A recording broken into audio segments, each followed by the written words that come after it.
core position of the Democratic Party is that anybody who wants to come to America should be able to do so. If that's your position, you're not actually serious about helping workers. You're basically trying to hold together a political coalition that has very different priorities. Why are the Trump appointees on the NLRB so consistently voting with bosses?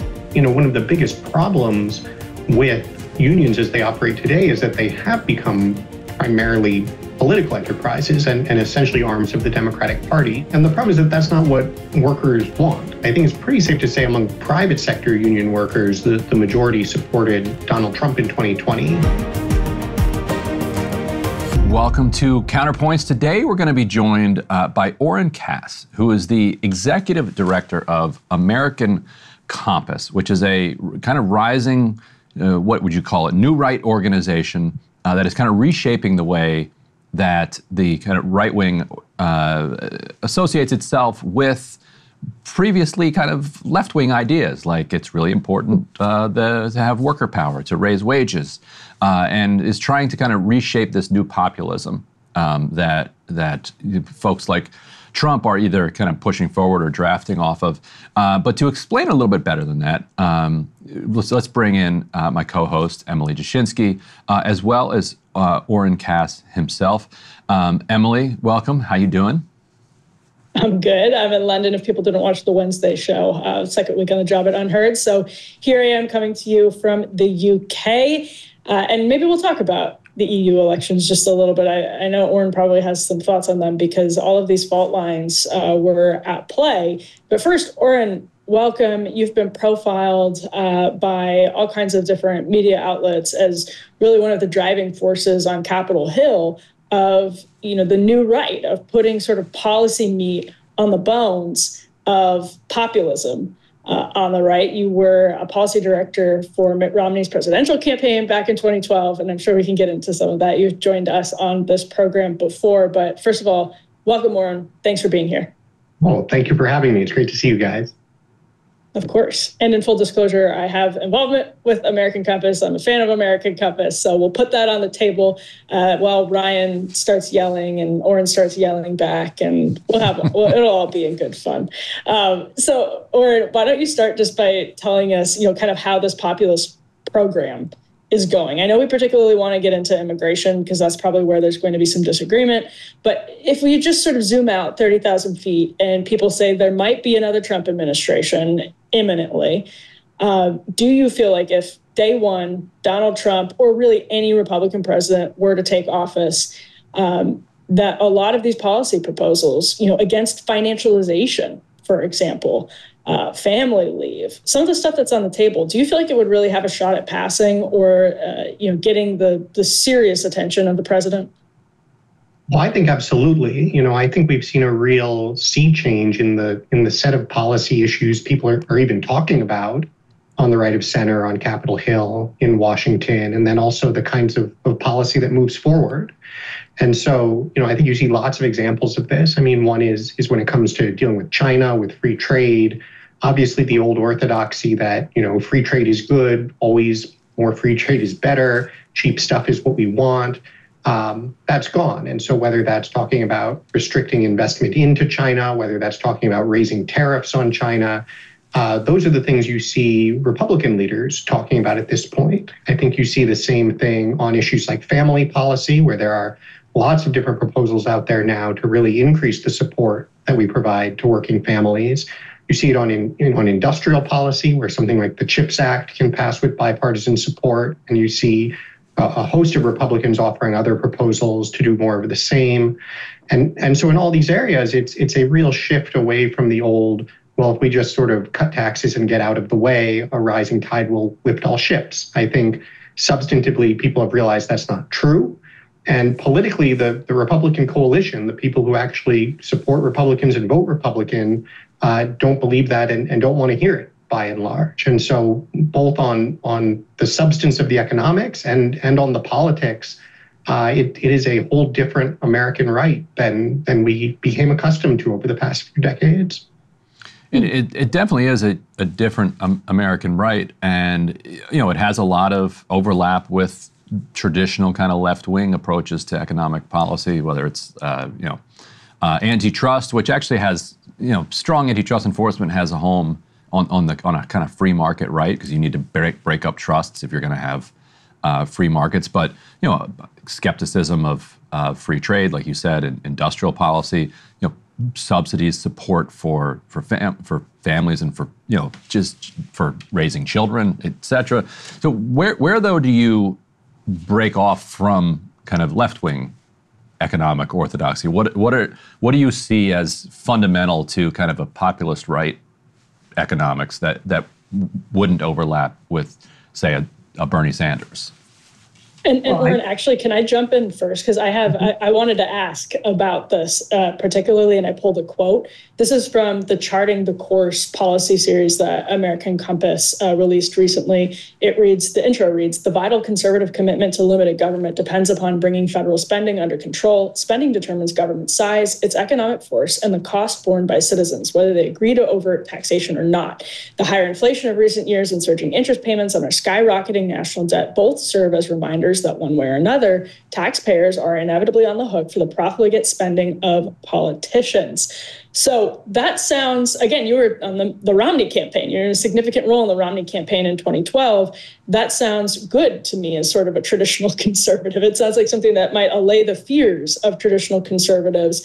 But where does that, what ground does that leave to cooperate, like someone like a Bernie Sanders? What is the distinction between, American Compass and Oren Cass and Bernie Sanders and Elizabeth Warren? Well, I think it's an important place to start to just recognize that these sort of definitions of left, right, progressive, conservative have gotten jumbled in a lot of confusing ways in recent decades. I mean, if you ask what was the actual left or Democratic Party policy agenda over the last 20 years or 30 years, going back to Bill Clinton and then Barack Obama, I'm not sure how much you would distinguish it from basically the Wall Street agenda. I mean, it was aggressive efforts at expanding free trade. It was promoting, financial deregulation. It was obviously trying to bring in a large number of low-wage workers from other countries. And so, a lot of things that Ryan was saying, like, well, but, isn't this or that the position of the left? Well, I'm not sure. I'm not sure if it is. And so, if you look at someone like Bernie Sanders, I would say, yeah, certainly there are places where I would say Bernie has a point. Whether that's in diagnosing things that are not going well in the economy, or on an issue like antitrust, where competition is obviously very important and has not been promoted very effectively. The problem is that at the end of the day, if you look at a Bernie Sanders or Elizabeth Warren agenda, it's I would say confused, if nothing else. I mean, I don't know how it intends to actually address the problems that we have in this country, because it's not willing to, for instance, acknowledge that work actually matters. And what we need to be doing is promoting work and high wages for American workers. It instead is essentially committed at this point to open borders, which is fundamentally incompatible with that. Even on an issue like labor, we say that, or have always assumed that the left is sort of the pro-worker, pro-labor party. I guess that's true if you mean they agree with sort of union bosses and the people who run labor unions, but it's not at all clear that their positions align with what the workers in those unions want. And in fact, one of the things those workers most want is for the unions to stop focusing on progressive political priorities. And so I think there's this very interesting moment that we're in right now where you've had really on both sides for a long time now, these political leaders who focused on the kind of very niche concerns of their highest income constituents and donors, I suppose. And you have this huge mass of Americans who weren't really served by either agenda. And what you're seeing right now is a lot of folks on the right of center are actually focusing on that and trying to respond to it and construct an agenda that looks more like what most Americans want. Even as you have a Democratic Party that sort of seems to be drifting ever further into this kind of weird progressive bubble of, among other things, just wildly unpopular in addition to ineffective positions. And so I think that's really the driving force in our politics right now, and it's certainly creating a lot of opportunity for conservatives to advance the things they care about.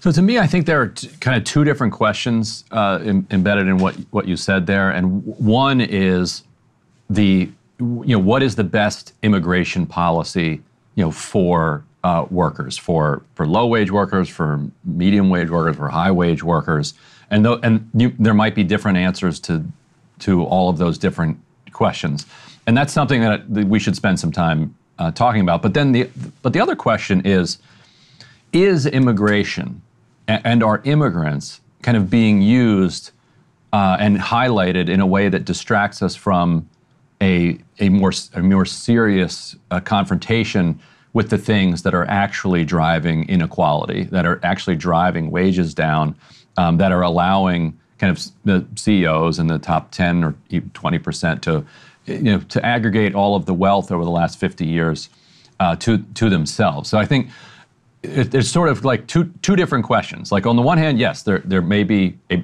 better or worse immigration policy, but if the focus is only on immigration policy, are we missing the more fundamental problems that we need to be addressing if we're going to actually build real worker power? Well, I think the way you just sort of focused on worker power is exactly right. The underlying question is what power do workers have in the labor market? Are they going to be in a position where there is demand for their labor, where you actually have to figure out a way to use them more productively, to create better jobs, to build a good business? That is, in essence, the secret sauce of capitalism. I mean, going all the way back to Adam Smith, when he talks about the invisible hand, it's not something that works by magic. He says it's something that works if the things that are going to generate the most profit are also the things that are going to yield the most output in the country and employ the most people domestically. And so the problem in recent decades is that we've just released those constraints. We've said the best ways to make a lot of money have nothing to do with creating good jobs for American workers, because first of all, you can offshore and produce elsewhere. And second of all, if you complain, oh, we have a labor shortage, then we use that as a reason to bring in more workers. So I absolutely agree that the core underlying issue is worker power. The question is, okay, what are you going to do about that? What are the levers what has gone wrong, and what are the levers you're going to pull? And the answer there is, I think, in two parts. One, globalization and offshoring and the use of foreign workers elsewhere. And two, immigration, the policy of saying if we feel like we don't have enough workers here, instead of telling businesses to figure it out, we're going to bring in more workers. And I don't know how you claim to be serious about worker power or rising wages or the interests of workers in the long run, unless you're willing to be serious about the need to actually enforce immigration law and have constraints on who enters our labor market. Do we have EX3 here? So this is a famous chart. Looks like a little crocodile. It's called, for those who are just listening, decline in union membership mirrors income gains of the top 1%. And what you see— 10%, top 10%. That's the top 10%. What you see is a surge in union membership in the late 1930s, 1940s, which then brings about a more egalitarian economy. In the 1970s, you start to see it diverge. In the 1980s and 90s, you have a collapse in union membership, and at the same time, executives and others in the top 10% are walking away with all the gains while everyone else is becoming immiserated. So from my perspective, obviously the number of workers who are adding to labor supply matters. Like that's what we call a tight labor market versus a loose labor market. A loose labor market has what Karl Marx even called a reserve army. And capitalism's reserve army is the number of kind of unemployed people who are willing to come in and take the jobs of workers who might get militant inside the workplace. But throughout the 20th century, you saw pretty steady population growth, right? Actually, in the 1990s, I think we had lower population growth than we had in other decades. Yet you don't see kind of explosions in wage gains at that point. So, to me, the most important thing, this is what Bernie Sanders would say, the most important thing you can do for workers is to help them organize unions. And the way that you do that, what happened in the 1930s, the federal government stepped in and created the NLRB and other kind of pro-labor mechanisms that enabled workers to actually win these contracts and win these organizing drives. There was a lot of union organizing in the 19th century, but the National Guard and the Army and the Pinkertons and others were allowed to go in and violently crush and otherwise crush organizing drives. But when the federal government was brought to bear on behalf of, or at least neutrally as it relates to workers got real power. So how do you feel, a genuine question, like how do you feel about, where does kind of union policy, fit into this agenda? Well, I think having a much stronger and more effective labor movement is actually an incredibly important part of the picture here. And that's something that American Compass has focused an incredible amount of attention on. And frankly, it's something I think it's really encouraging to see a lot of conservatives start to put energy behind as well. I mean, you see, senators like J.D. Vance and Josh Hawley literally out there on picket lines. I think I just saw the head of the Teamsters Union wants to address the Republican National Convention this year because there is a recognition that worker power is a good thing and that a strong labor movement is a piece of that puzzle. I think the problem is if you focus only on that. And so I think that chart that you put up is certainly a relevant one. You could, of course, put up a very similar chart looking at, instead of union membership, the massive influx of less skilled immigrants after the 1965 immigration reform. You could put up a similar chart looking at the massive shift to offshoring as globalization took off. So all of these trends are relevant. I think you can't focus on just a labor movement and organizing in the absence of the others, because organizing will only get you so far if you have a loose labor market. I mean, at the end of the day, the way that organizing gives workers power is in part by essentially cartelizing access to their labor, right? You at the end, you do have to have a somewhat tight labor market underlying it if you're going to exert power through a labor movement. If you have sort of an unlimited number of unskilled, often not even in the country legally, workers who are certainly not going to be an effective part of a labor movement coming in and offering to take the jobs instead, if you have the option of just moving the work overseas, then your labor movement's not going to be very effective. And so what I think is so frustrating, certainly from my perspective, is to see on the right of center a real willingness to acknowledge the need for sort of an all of the above strategy and to say, yes, absolutely, a better labor movement and more power and representation for workers is a part of that. But gosh, you sure have to be serious about trade and immigration as well. And then you look across the aisle to the left side and you just don't see that. You see the sort of base political posturing and talking points about unions, even when those unions aren't representing workers very effectively, and no willingness to take on the immigration element of it. And that's what tells me if that's your position, you're not actually serious about helping workers. You're basically trying to hold together a political coalition that has very different priorities. Well, so inversely, yeah. Well, I was just going to say inversely. Go ahead, Ryan. Go ahead. No, I just say, interestingly, speaking of holding together political coalitions that have very different priorities, and again, another genuine question out of gotcha, like, why are the Trump appointees on the NLRB so consistently voting with bosses? And is that something that, like, the Hawleys and the J.D. Vances of the world are working on?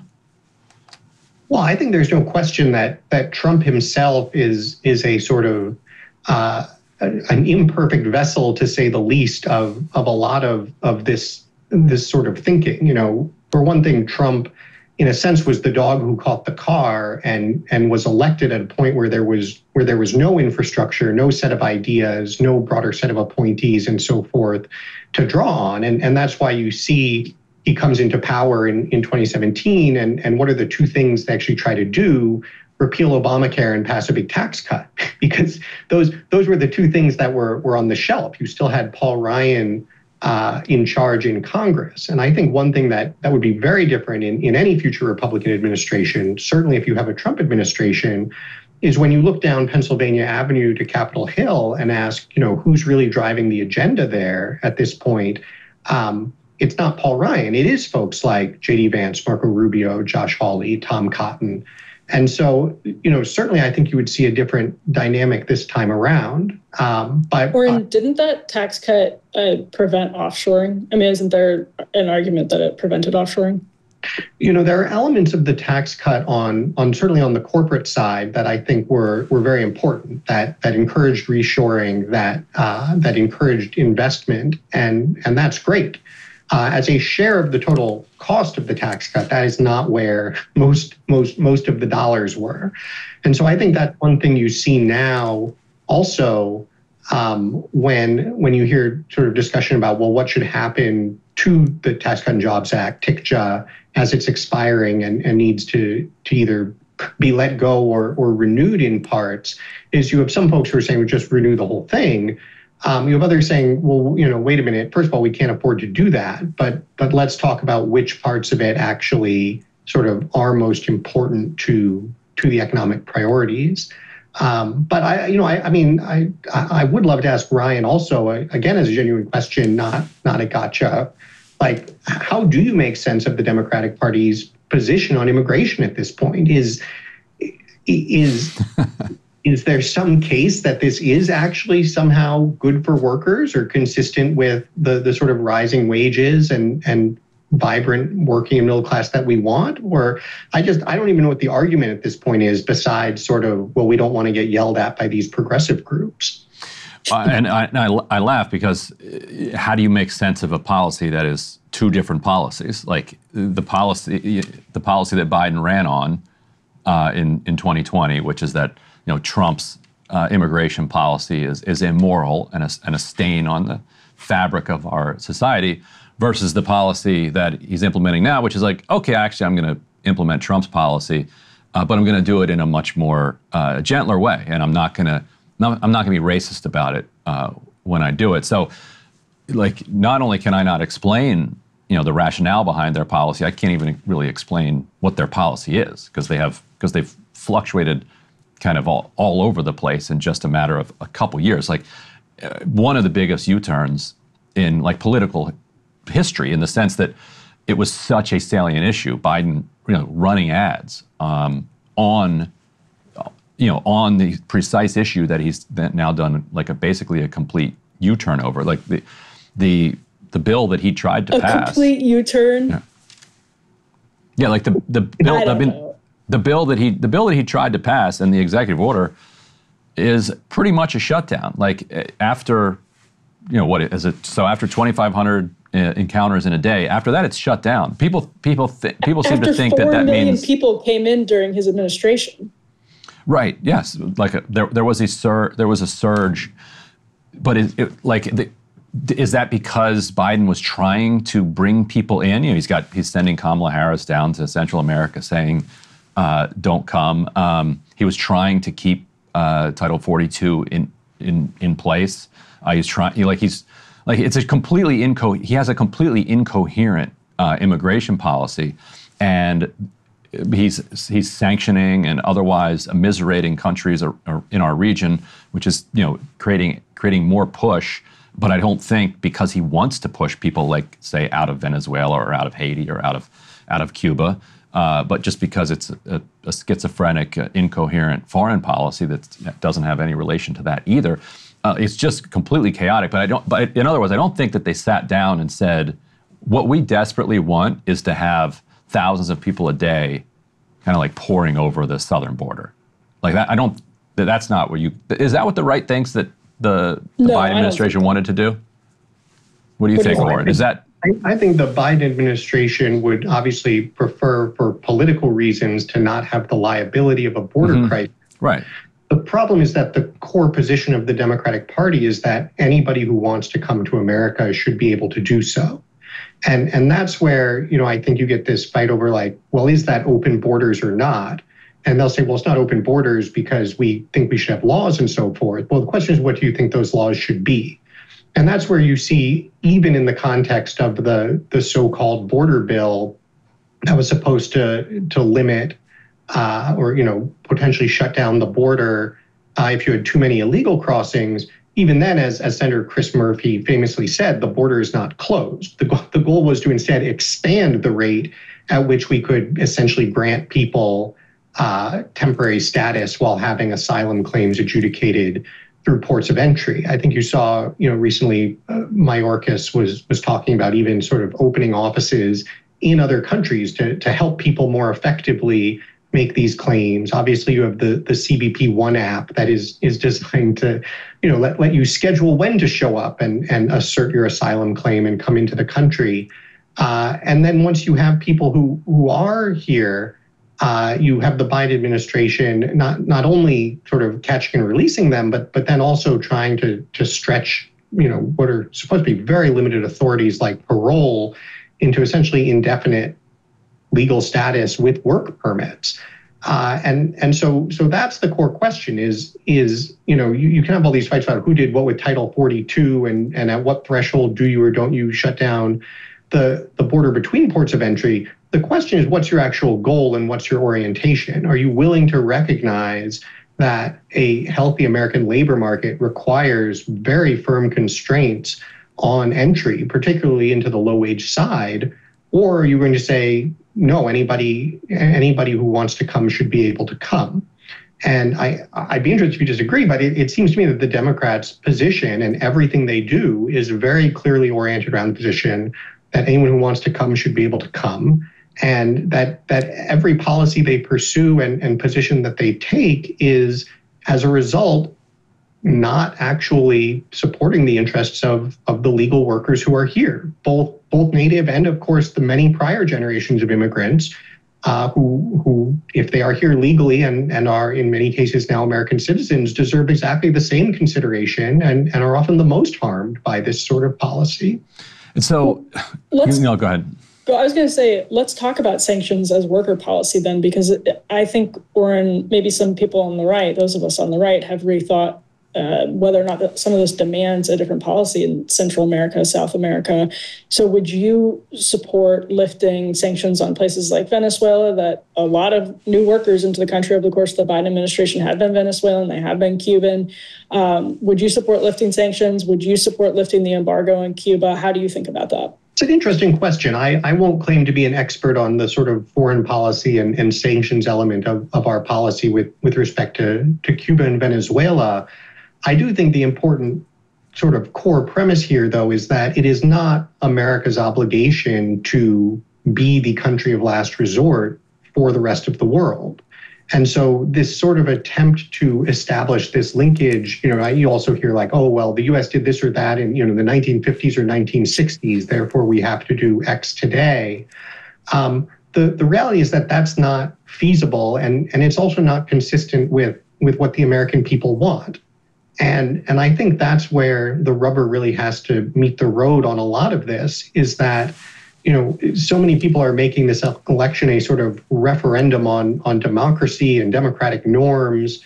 And yet you have an administration and a Democratic Party that is steadfastly unwilling to pursue and implement the will of the American people, who overwhelmingly reject this notion that people who want to come to America should just be able to come to America. They want to see certainly a generous, orderly, legal immigration system, but that has to be the game. And so if we're not willing to do that, if leaders aren't willing to take that seriously and pursue that course, they should not be surprised if they get thrown out on their ear. I think the problem comes in when I think Democrats would be happy if you said, okay, we're going to have a generous, kind of legal, orderly immigration system. All right, now we're going to sit down, and in Congress we're going to rewrite our immigration laws, which haven't been drafted or redrafted since the 1980s. We're going to modernize them. We're going to make this much more efficient. We're going to aim it in a logical direction. I think Democrats would be happy to do that. Nobody is willing. Nobody can in our current system sit down and rewrite immigration policies. So you end up having this hodgepodge of executive orders, illegal crossings, total chaos, lawsuits, and nobody can point one in one direction or another. I think it might be easier to just say forget about Democrats. Like I'll just argue that like in general, like more immigration is actually better for workers more broadly, and we can just kind of take it from there. Like forget about what Democrats believe. And one kind of issue that I have with the way that you present your labor work over at American Compass is around the kind of what seems like market fundamentalism around the labor market. Like it feels like an idea that supply and demand drives everything, and that if you can kind of come in and you can just restrict supply of labor, then you're going to solve the problems that you're trying to solve. You're gonna raise the real wages for workers. And the reason I think that's at best incomplete, because it doesn't emphasize enough the need to do actual unionizing, which gives workers real power, is that if you don't change the structural power, and all you do is kind of tilt the needle a little bit by tightening, by creating a little bit of a shortage, by not allowing people in, what you're going to get is that the people at the top still have the power, and any changes then are going to, any profits from that are going to flow up to them. They're going to make that work. And so for example, you saw this happen in the pandemic. It was a real example of like all of a sudden companies, and particularly like restaurants elsewhere, like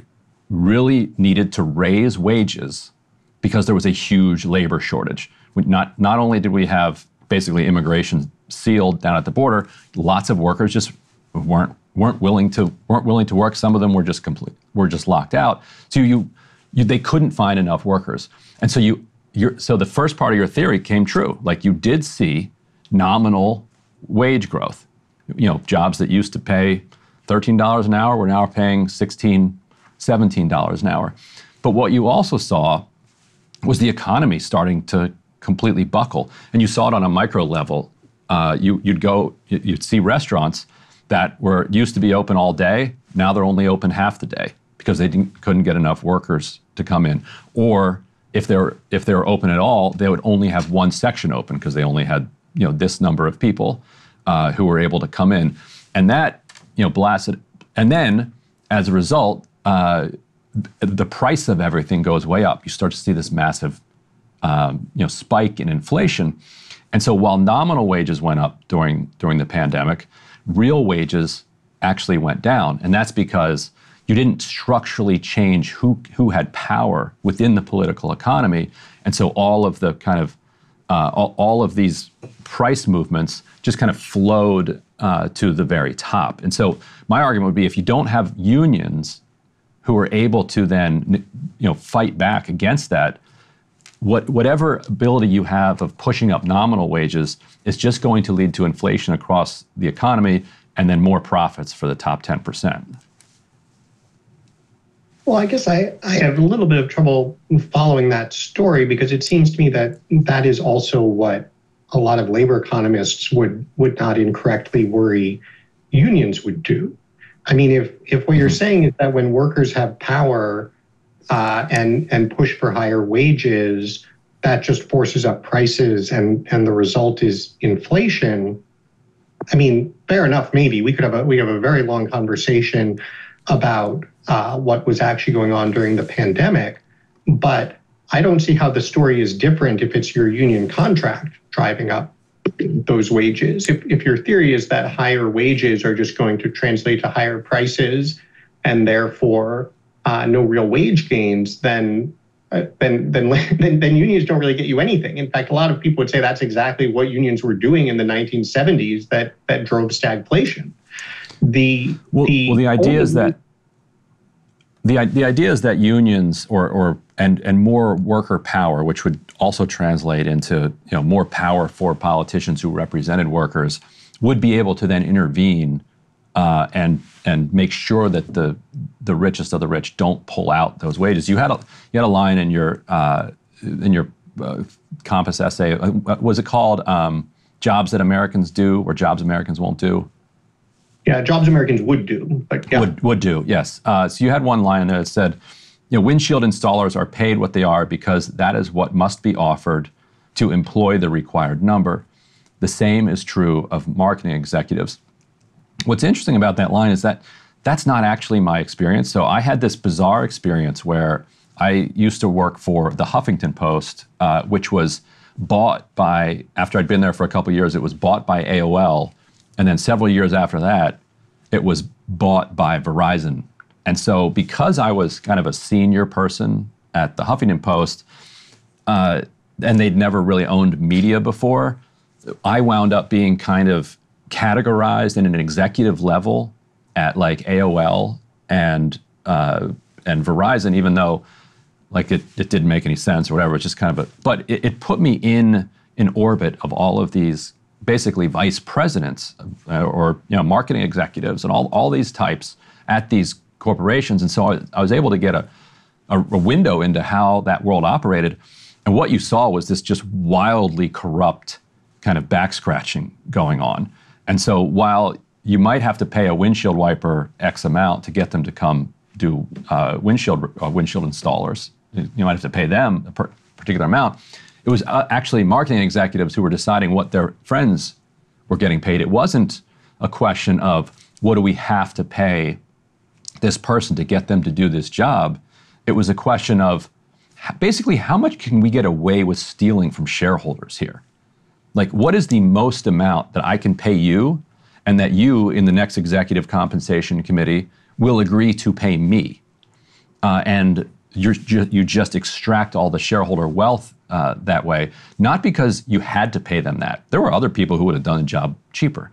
But it's this clubby, crony kind of back-scratching corporate world, which is just living off the backs of the workers and the shareholders because they have the power. Because there are no politicians backed by workers who are cracking down on them. There's no union at these companies. Well, Verizon did have one. AOL didn't have one. I'm talking more about AOL here.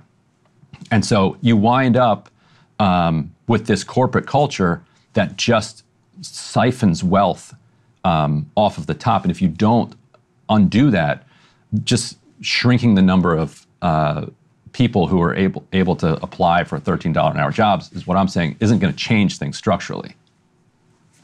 I guess I feel like we've gone on a little bit of a detour here. I mean, I don't disagree. There are all sorts of problems with executive compensation, but as you noted, I mean, among other things, Verizon is unionized. Cracking down on stupid employer compensation schemes isn't what unions do. And so I think we really do need to focus on this question of, when we talk about worker power, what do we mean? What do we think it's going to accomplish? Whether it's unionized or not, what we think it's going to accomplish that could be good is it actually focuses companies on investing in productivity growth. At the end of the day, if we want real wages to grow in the long run, if we want greater prosperity for typical workers, we need their productivity to be rising. And businesses are only going to have an interest in making investments in their productivity rising if they are restricted in part by tight labor markets, potentially by a more formal organizing movement in who they can hire and how much they have to pay. So again, I don't think there's any disagreement that labor unions can play a constructive role here. The problem, and I mean, we've jumped so many steps over, it's worth remembering back where we started, is the question of whether we think it matters if we have a huge influx of less skilled workers, or if we prefer a situation where there are actually many fewer workers. And it is especially interesting to see now in the sort of post-pandemic tight labor market environment that all of the economists who used to argue that immigration doesn't have an effect on wages have now completely turned around on this. I mean, everybody, and again, you had the Biden administration out there on this as well, trying to make the case that somehow, we need to bring that upward pressure on wages down by expanding labor supply. And that's our new case for why we need high levels of immigration. And that's just insane. I'm sorry. You can't take seriously the idea of worker power and wanting to see workers benefit in the long run if you're then going to turn around and say, whoa, it looks like actually workers are starting to actually sort of gain the upper hand here and be able to demand higher wages, let's bring in lots more workers to prevent that from happening. You just can't do that. What you have to do instead is tell the business community, look, we do see that you're under pressure without a lot of workers available. You know what it sounds like you'd better do? Find a way to make those workers more productive. And if you do that, you're going to be successful in the market, your profits are going to go up, et cetera, et cetera. And that's the set of incentives you need. And policymakers who are committed to creating that set of incentives, that dynamic, I think should be credited with being pro-worker. And policymakers who are not interested in that dynamic and are instead interested in parroting the corporate line that help we need more workers should not be credited with in any serious way being pro-worker. And Oren, I'm putting myself in the shoes of somebody on the left right now listening to this thinking, all right, so is Oren Cass then pro-worker if he doesn't support, for example, and Ryan, you can add to this, significant tax cuts, tax increases on the wealthy, maybe even on the middle class, like European-style tax system. And I know actually you've been debating people on the right. You think the right's aversion or allergy to tax increases is wrong. But let's say the sort of Occupy Wall Street agenda. If you don't support that, then are you serious? I know this is funny probably for you because a lot of people on the right will attack you and Compass for taking money from sort of left-wing people, and they think you're the secret socialist. But if I'm sort of a populist, disaffected, maybe person on the left watching this, why is Oren Cass pro-worker? Is he actually willing to sort of take the steps that Ryan mentioned that would structurally change the economy, or are these just fun talking points that mask something that's really just warmed over conservatism? Well, I mean, I think in general, I'm in favor of pursuing all of these angles. I mean, to Ryan's point about sort of executive compensation and so forth, American Compass has done a ton of work on excesses of Wall Street, mismanagement of corporations, et cetera. I think getting specifically at that question of sort of who controls and sets employee compensation is a particularly difficult one, but I'd be the first to acknowledge it's a problem and I'm all ears on what to do about it.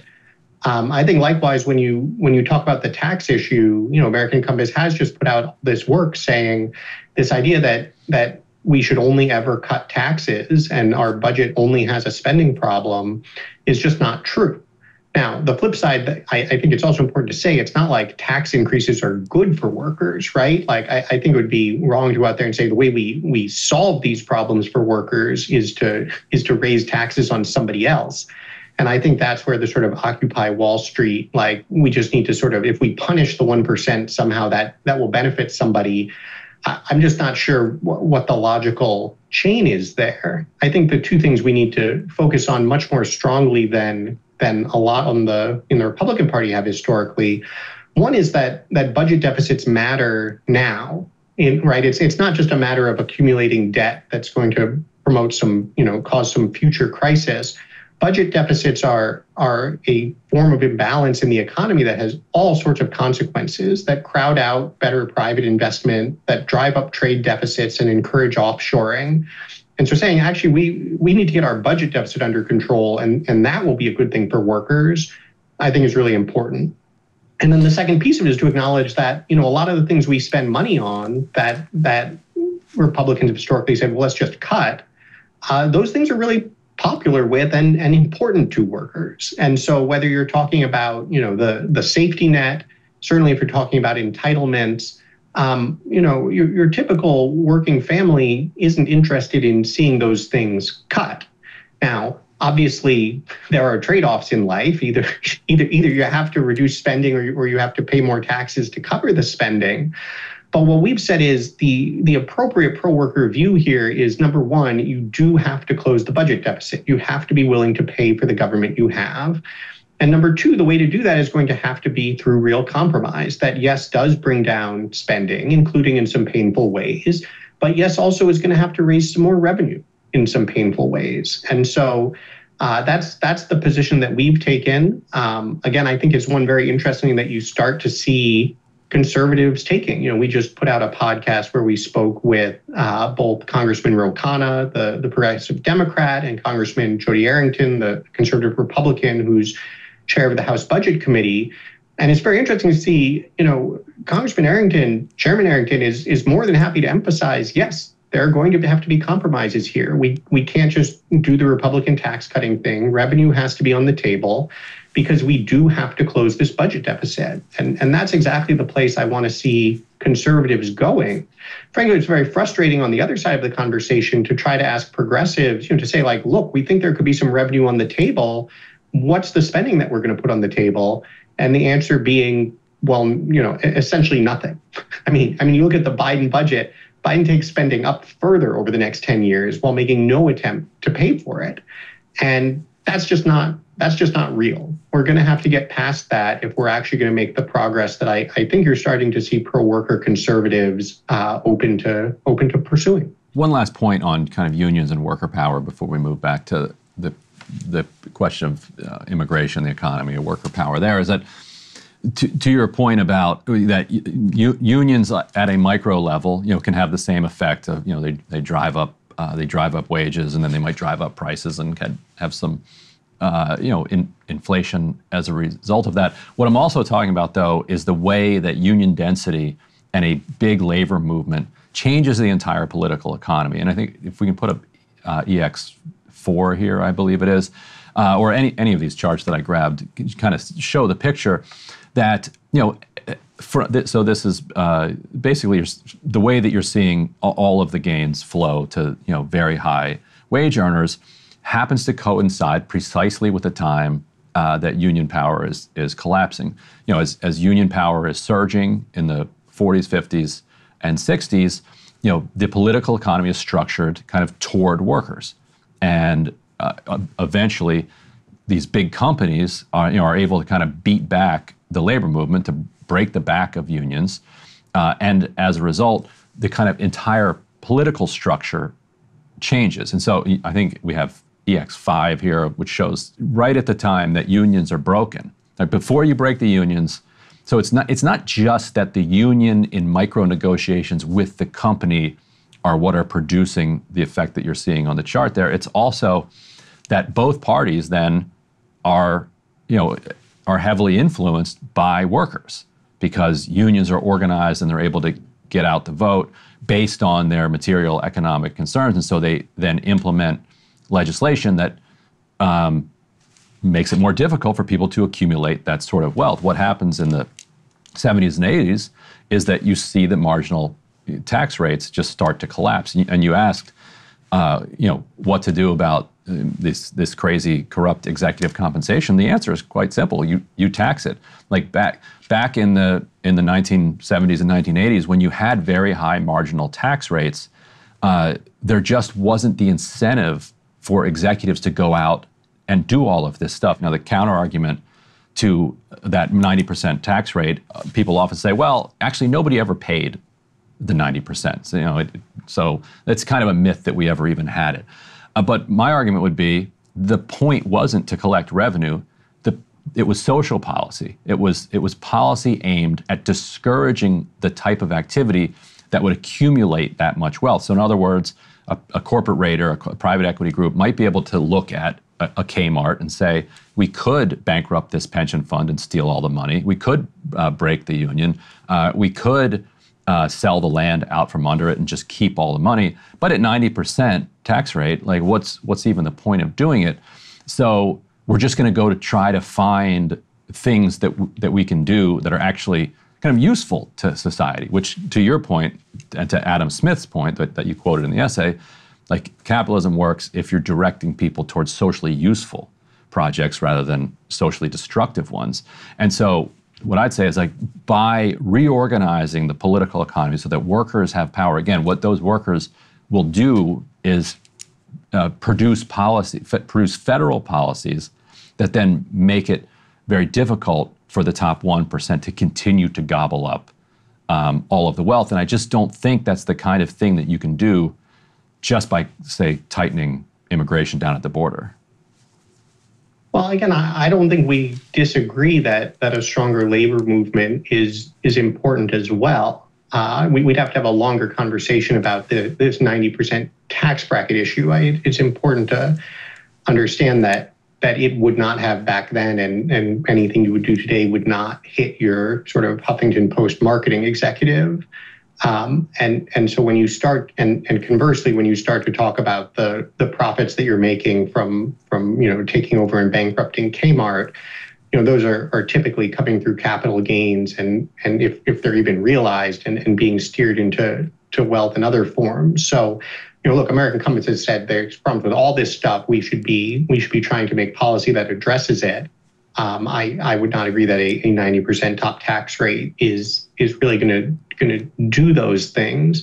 But I do think the point about the political economy of labor unions is really important, and maybe we're spending just another minute on, because I think one of the biggest problems with unions as they operate today is that they have become primarily political enterprises and essentially arms of the Democratic Party, certainly in the way that they spend their money. And the problem is that that's not what workers want. I mean, the data is a little hard to tease out, but I think it's pretty safe to say among private sector union workers, the majority supported Donald Trump in 2020. That'll almost certainly be the case in 2024.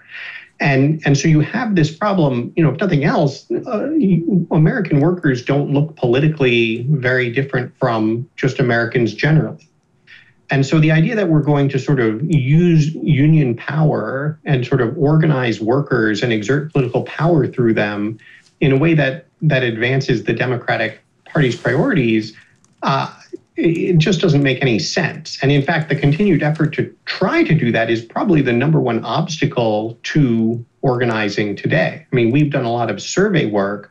One of the things you find is that among the significant share of workers who have no interest in unions, the number one thing they dislike about them is the politics. And that goes for whether you're a Democrat or a Republican. And if you ask workers, would they prefer an organization representing them focused only on workplace issues, or both workplace issues and national political issues, they'll choose only workplace issues by almost 3-1. So I guess I would sort of pose the question back to you, because this is something that we've posed to a lot of folks on the left of center who we'd love to work with on this issue of labor reform, of building better worker organizations. How do you feel about a system that really does strengthen the ability to organize, create more and better forms of worker power, but also quite explicitly says these are not for use in national politics? I mean, almost the way, American Compass as a 501c3, we limit what nonprofits can do in the political realm. Would you be comfortable with a model that says, yes, we're going to do a lot more to give workers a lot more economic power in the labor market, representation in the workplace, but those entities cannot be ones that are then turning around and trying to be political in ways that workers don't actually want? Is that a deal you're interested in or not? I think I'd happily agree to it if billionaires were also kept out of politics, if corporate America was kept out of politics, if corporations couldn't fund super PACs, if billionaires couldn't fund super PACs, and basically you then publicly finance campaigns. But I think that the history of giving people economic rights without giving them political rights doesn't pan out well. Like you need both because. To be clear. And they would still have political rights. They just, they just would not be using unions, which are representing a group of workers that don't agree on politics, to exert them.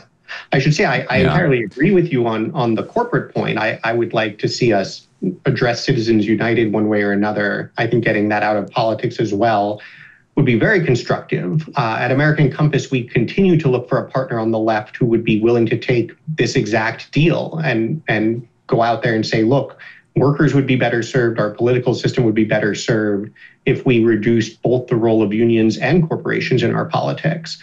We have yet to find anyone on the left of center willing to agree with that premise or write about it. If you or your listeners know of any such groups, please do let us know, because I think that's absolutely the direction to move.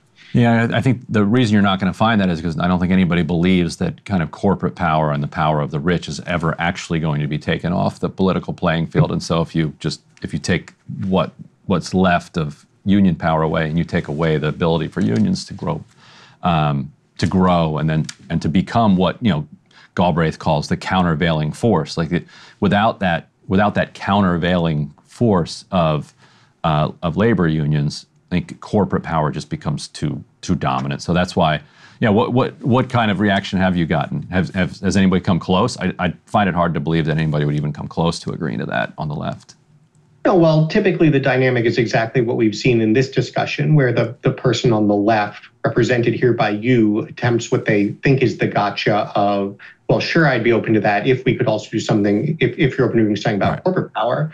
And then we say, yes, that's great. We would love to do something about corporate power. And then they immediately retreat, as you just have, back behind. Well, now, never mind. I guess I don't think it would actually work. Right, because how are you going to do that? I mean, I was being facetious but you're when I was the one saying who brought it up, right? If you didn't think it was realistic or plausible, like everyone on the left spends all their time talking about how we should absolutely do something about Citizens United and so forth. So if I say yes, great, let's, and you immediately turn around and say, why bother? It's not going to accomplish anything. Then why are you talking about it? Yeah, it was because it was a joke. It was a joke but it really wasn't a joke. Elevate the absurdity of it. But if you could if you could do public financing, then all right, then maybe that works. I don't think just limiting corporate and top 1% kind of power is enough. You also have to empower somebody who stands up for people. So is public financing in your deal? This hypothetical deal that's out there? Yeah, I'm certainly open to the idea of it. I think how you do it well is, of course, a massive challenge, and I also think you don't want to exclude the role of individuals as donors. I think there's a lot of benefits in the campaign system to that as well. But building a model that does reduce the influence on both sides, I think, is exactly the right one. And so I think, as we've seen, what I think this discussion has sort of emphasized generally is that what you see is the more sort of populist conservative view that is, I think, fair to say, ascendant on the right within the Republican Party, really does jumble a lot of these things. I think it puts a lot of pressure on progressives in areas where they've sort of conveniently pretended to be a lot more pro-worker than they actually are. But it also creates a lot of space for actual progress. I mean, you've had the sort of trench warfare of Democratic and Republican Party of the last 30 years, neither of whom budging on anything, and anything that could get worked out having already been worked out. As you see both parties, but especially the Republican Party, shift in its coalition and its emphasis, that does create new ground for progress. And so that's something we're very interested in pursuing. No, I do think it is genuinely interesting where the Republican Party is headed. I'm curious to see kind of where that continues to go. There's a bill, and on the question of individual donors, I'm sure you know the bill by John Sarbanes, which basically matches every contribution that somebody makes up to $250 by 6. So it turns like small to even medium-sized $250 contributions from individuals who choose who they're going to support. And so that still leaves a role for individual donors. Then it multiplies them by 6 with federal financing. And they have a clever scheme where it's not taxpayer money. It's actually money that I think the SEC or the CFPB or somebody collects from corrupt corporations. So those fines would go into a pool that would then be used to support public financing. But I do want to ask, do want to get your, and I don't know if I'm representing the left or what here, it's a minority view in general to say that immigration is actually good for the country and good for workers. But I'm sure you saw the report from the Congressional Budget Office, which revised up its GDP forecasts and said that something like over the next decade, there would be an additional $7 trillion in economic growth because of the higher rate of immigration that we're seeing, and that the reason that inflation has been actually tamed, not tamed completely, but why inflation is growing less than it was at the pandemic, was that that immigration has fueled economic growth to the extent that it's just spreading generally, and having the American economy, driving the American economy to grow faster and with lower inflation than basically any other economy in the world. So I'm sure you've seen this a whole bunch of times. What's your response to just the general idea that you need workers to grow the economy, and that if you're not growing the economy, simply restricting the labor supply only ends up in the end hurting workers, and as they see their real wages go down, even if their nominal wages go up? Well, I think there's two things to say. One is, again, the report that you're talking about is talking about GDP and not GDP per capita. It's, I think, one of the sillier math tricks in all of economic policy to say, well, immigration is good for the economy because GDP goes up. Well, of course it does. If you have more people, there will be more economic output. But when we talk about the actual prosperity of the typical American worker, we're not interested in overall GDP. We're interested in GDP per capita. And that report, I believe, quite notably does not predict that this is increasing GDP per capita, or even more importantly, sort of median GDP per capita, the median wages of a typical worker, because immigration wouldn't do that. So let's first of all be clear about what we are and aren't talking about. With respect to this idea that, you know, if you have constraints on the labor market, then you're not going to see real wages rise. Again, the driver of whether or not real wages rise is whether productivity is growing. And particularly whether, if you're talking about median wages for typical workers, whether the productivity of the typical worker is growing. A lot of things need to happen for that productivity to grow. But in general, I do think it is reasonable to say that if you want to see a focus on growing productivity and investment in that, you need to make that an imperative. You need to make that key to business success. And when you have a massive untapped pool of lower skilled, low wage labor available, investing in productivity is not going to be especially important. I mean, it's also really important to keep in mind that, like, we do have a fairly large, in effect, natural experiment on this point, because we have gone through long periods in American history of both rapid immigration and significantly constrained immigration. And I'm pretty sure that in the post-war period, when the U.S. had very low levels of immigration, there is no whole lot of evidence that was a bad thing for the labor market. That seemed to have coincided just fine with rapid productivity growth, economic growth, increases in output per worker, rising real wages. So yes, more immigrants, more people means a bigger economy. But that is one of the cardinal mistakes that policymakers made in recent decades, of focusing on that and not focusing on what actually matters, which is the well-being of the typical worker. But how far would you take it in the opposite direction? Like, if more electricians is bad, I would argue the more, you know, actually right now in this economy, I think we don't have enough electricians. Like, we need to produce more electricians. And sometimes you need policy beyond just a price signal. Like, I think one mistake that economists make is that they live in kind of an imaginary land where prices dictate supply and demand, just without realizing that there's also a real economy. There's a real world. Like, the price for wheat can be whatever you want it to be, but if it's not raining and you got a complete drought in a particular area, like, you're not going to be able to grow wheat. Like, you still need real things. The price that you can be paying for nurses in West Virginia could be quite high, but if there aren't any people there who are trained and willing to work in that area, you're not going to be able to just solve the problem just by raising prices. And if you do raise it high enough that you're able to pull nurses away from other areas, now you don't have enough over there. In other words, you need more nurses. Like, you have to produce more of them. That would be my argument. How far would you take the counter argument? Like, if, let's say, if you want to raise the wages of nurses, why not go beyond shutting the border down? Like, would we say, okay, for the next year, we're not going to graduate anybody from nursing school, because that's going to tighten the labor pool around nursing?